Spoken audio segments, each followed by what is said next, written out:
Kawasan Canggu di Pulau Dewata, Bali belakangan menjadi perbincangan usai muncul keluhan mengenai kebisingan dari kegiatan hiburan di kawasan tersebut.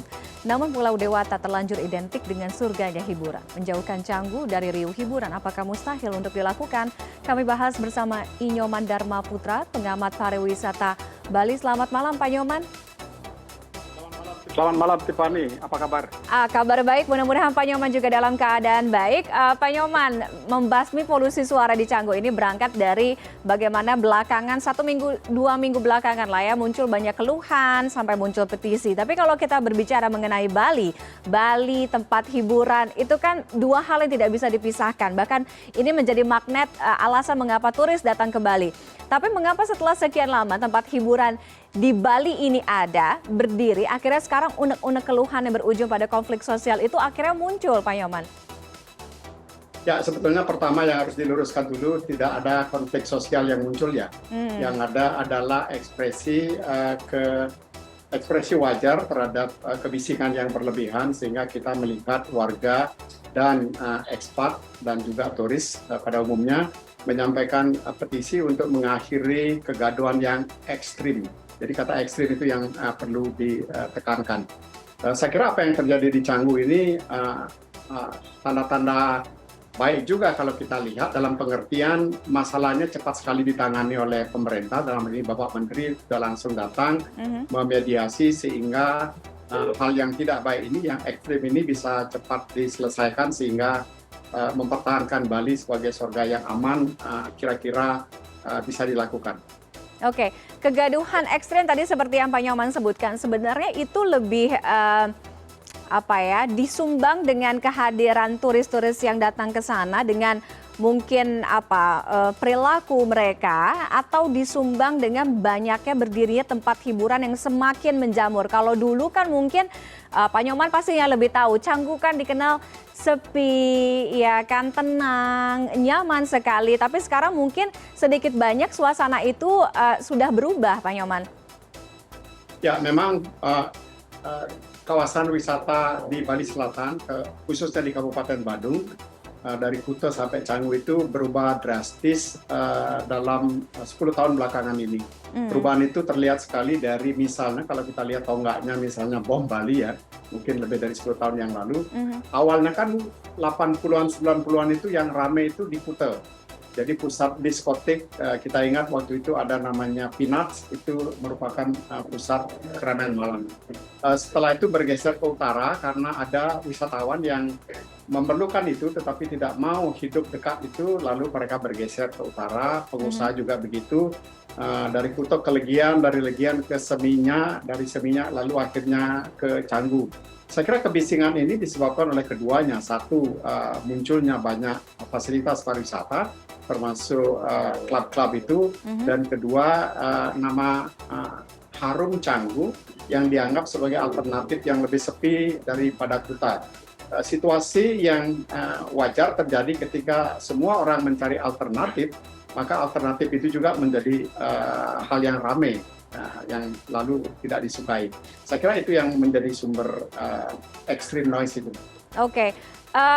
Sebenarnya dengan kemunculan tempat-tempat hiburan ini kan di satu sisi baiklah ya, positif untuk perekonomian dari Pulau Dewata, dari Bali sendiri, karena juga membantu warga-warga lokal mendapatkan pekerjaan, mendapatkan mata pencaharian gitu. Tapi di satu sisi dengan keran bisnis hiburan yang dibuka cukup deras yang ada di Bali ini, dampaknya memang salah satunya adalah dengan apa mungkin yang terjadi di Canggu sekarang gitu. Bagaimana melihat ini Pak Nyoman? Ya, saya tertarik dengan istilah Tiffany, keran bisnis hiburan dibuka lebar. Sebetulnya tidak dibuka lebar, tidak ada yang membuka, tetapi menjamur begitu saja, tidak ada juga yang menutup. Sehingga situasinya seperti itu. Regulasi hampir belum hadir, sampai akhirnya ada negosiasi oleh Bapak Menteri lewat kesepakatan yang kemudian kita harapkan itu menjadi regulasi untuk menata Canggu agar apa yang tidak disukai sekarang itu berhenti atau tidak terjadi. Tiffany, betul sekali bahwa kehadiran pariwisata di Canggu itu memberikan dua hal ya. Yang pertama, memberikan bisnis baru, income ekonomi baru bagi warga lokal. Mereka bisa bekerja di industri pariwisata. Canggu dulu itu dan sekitarnya terkenal merupakan sumber tukang-tukang bangunan. Jadi banyak tukang bangunan yang berasal dari sana. Setelah pariwisata berkembang, mereka itu bekerja selain sebagai petani, kemudian berubah menjadi pemilik villa, pengelola bar kecil-kecil, restoran, dan juga bekerja di sektor pariwisata. Karena mereka merasa manfaat pariwisata itu tinggi untuk pembangunan lokal, makanya mereka mengingatkan pemerintah dan pengusaha untuk segera mengatur agar tidak kebablasan, padahal juga sudah kebablasan extreme noise itu.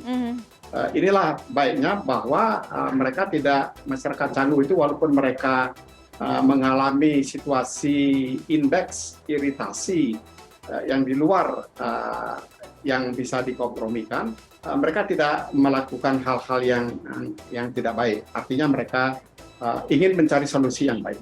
Oke, termasuk apakah sebenarnya mungkin salah satu solusinya juga untuk menjaga kelestarian dari Pulau Dewata, dari Bali sendiri adalah mungkin mengkhususkan hanya beberapa daerah, hanya beberapa spot saja yang memang dijadikan sebagai mungkin tempat wisata, tempat hiburan. Karena sebenarnya kan kalau di Bali sendiri, saya lihat ya, maksudnya masing-masing tempat itu katakanlah kalau orang mau liburan membawa keluarga, Nusa Dua salah satu tempat yang tepat gitu, bisa main water sport ya kan, atau mungkin kalau orang pasangan mau honeymoon silakan pergi ke Ubud gitu karena mungkin juga lebih tenang dan lain sebagainya. Itu kan memang ada kotak-kotaknya sendiri gitu.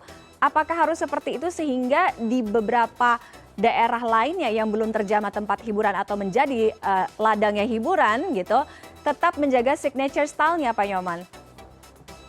Ya, itu ideal sekali dan kita lihat itu juga terjadi di Bali. Misalnya di Ubud kita lihat sebagai cultural tourism destination untuk Bali. Jadi karakter culture-nya kuat sekali di situ. Kalau ingin melihat kesenian, seni pertunjukan, ikut cooking class, itu bagian dari kebudayaan baru juga, itu bisa di Ubud. Kemudian di Nusa Dua yang resort sudah dijelaskan Tiffany tadi. Kita lihat Sanur juga. Sanur juga memiliki kekhasan, jadi tidak untuk wisatawan muda yang senang bernight club. Akan tetapi tidak selamanya karakteristik itu bisa dikontrol karena peran berbagai stakeholder atau pihak juga. Canggu kita lihat awalnya kan peaceful place, tempat orang yang bising di Kuta, Legian dan Seminyak untuk mencari tempat yang sepi. Belakangan semua orang datang ke sana sehingga alternatif Canggu sebagai tempat sepi itu sudah campur aduk dengan munculnya klub-klub malam yang memainkan musik sampai menimbulkan kebisingan. Jadi singkat kata ideal sekali untuk bisa membuat kotak-kotak yang jelas, tetapi berbagai faktor itu ikut juga menentukan branding sebuah destinasi. Oke, Pak Nyoman sebagai warga lokal yang memang berasal dari Bali dan bermukim di Bali, melihat sebenarnya dengan adanya tempat-tempat hiburan yang ada di Bali saat ini, khususnya mungkin di wilayah Canggu, karena pembahasan kita malam hari ini di Canggu, apakah artinya masih bisa ditolerir? Tentu saja respon masyarakat itu menunjukkan bahwa apa yang terjadi di Canggu itu sudah tidak bisa ditolerir. Reaksi masyarakat lokal, reaksi ekspat yang tinggal di situ, dan reaksi turis yang tinggal di situ jelas menunjukkan itu tidak bisa ditolerir. Turis yang datang ke sana misalnya booking tinggal 2 minggu, setelah 2 hari dan mereka tidak senang, mereka cabut sehingga minta refund, dan itu kan hanya tinggal 2 hari dari 12 malam, rencananya hotel bisa rugi. Kemudian ekspor yang katakanlah kategori apa yang disebut Pak Menteri Sandiaga Uno sebagai digital nomad, dan Canggu dulu dianggap kapital dari digital nomad, itu juga sudah tidak bisa menerima. Mereka kerja keras siang hari, malam hari mau istirahat, tetapi situasinya sibuk. Masyarakat juga yang memiliki villa dan usaha, selain juga tidak tahan dengan kebisingan juga mengalami kerugian. Respon itu sudah menunjukkan apa yang terjadi tidak bisa ditolerir.